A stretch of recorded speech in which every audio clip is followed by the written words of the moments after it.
రాబోయే ఓటమిని ఎదుర్కోవడం, ఎదురొచ్చే కష్టాన్ని దాటడం ప్రతి మనిషి జీవితంలో సర్వసాధారణమైనటువంటి విషయాలు. ఒక్కొక్కసారి జీవితం మనల్ని ఎంతో లోతుకు తీసుకెళ్లి పడేస్తుంది. పట్టుదల వదలకుండా, ఆత్మవిశ్వాసం వీడకుండా ఉంటే అదే జీవితం మనల్ని ఎంతో ఎత్తున నిలబెట్టేస్తుంది. ప్రపంచంలో ఈ కామర్స్ దిగ్గజాలలో అలీబాబా మార్కెట్ ఒకటి. ఇక్కడ పావలా వస్తువు నుంచి కోటి రూపాయల వస్తువు వరకు దొరుకుతాయి.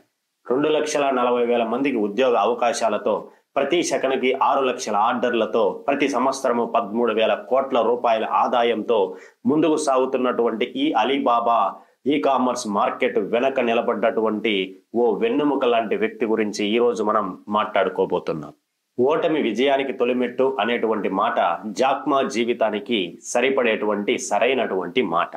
ఆయన తల్లిదండ్రులు సంగీతాన్ని అందించేటువంటి వారు మరియు ఆర్థికంగా ఎంతో వెనుకబడినటువంటి కుటుంబం నుంచి వచ్చినటువంటి వ్యక్తి జాక్ మా. చైనాలో KFC మొదలైనప్పుడు అందులో ఉద్యోగం కోసం 25 మంది అప్లై చేసుకున్నారు. అందులో జాక్ మా కూడా ఒక్కడు.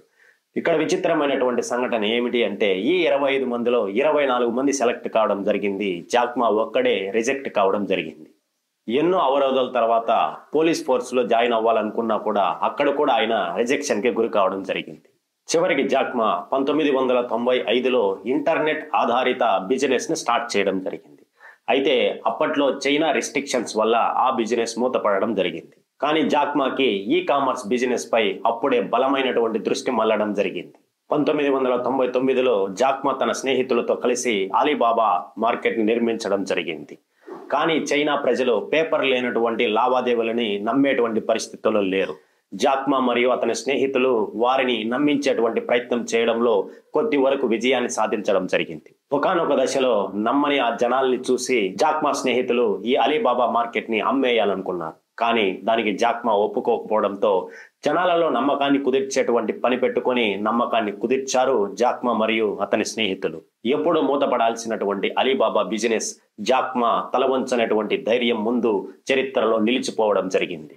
ఎప్పుడు లొంగిపోవద్దు. ఈ రోజు కష్టం ఉండొచ్చు, రేపు ఇంకా కష్టం ఉండొచ్చు, కానీ ఎల్లుండి ఖచ్చితంగా సంతోషం ఉంటుంది అనేటువంటి మాటలను నిజం చేసే విధంగానే ఉంటుంది జాక్ మా యొక్క జీవితం.